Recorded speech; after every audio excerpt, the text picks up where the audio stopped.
is Leslie Cruz, and I'm going to be explaining what the principle of friction is and how we see it in our everyday life through animals and in a need for them to survive.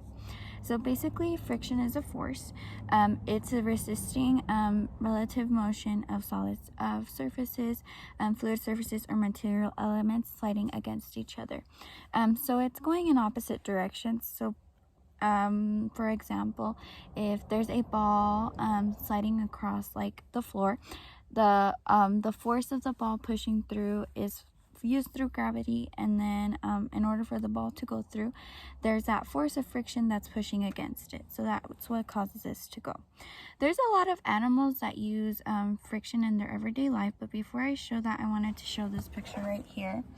That's kind of like a little bit of an example of how friction is used and what that force is. So with the animals, so it is said that snakes, they use that friction to survive, and it's used through their scales and redistribution of their weight to slither along flat surfaces.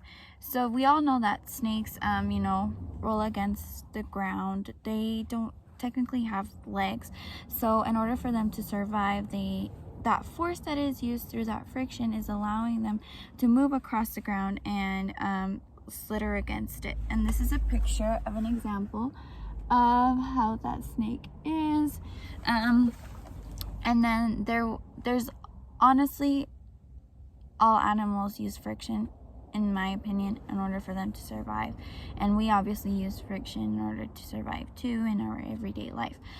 So any like legged animals, for example, a cheetah, that force that is pushing their legs against the ground in order for them to run fast, they're using that force of friction in order for them to survive when trying to catch an animal, when an animal hunts, and when they're running away from like a predator or something.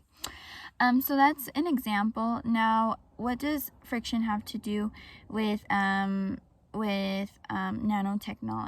So basically, nanomachines will depend on our knowledge of friction, heat transfers, and energy dispositions at the atomic level for their very survival. In the scramble to revolutionize the world with nanotechnology, we must not ignore friction. So what does this mean? So in order for us to be able to develop new technologies through nanotechnology, such as in the medical field or whatever source it may be, we need to have friction, and it's combined along with each other.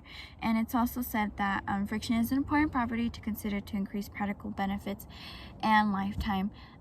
So that's a little bit of what I learned through like animals, how they use friction in their everyday life in order for them to survive. Thank you.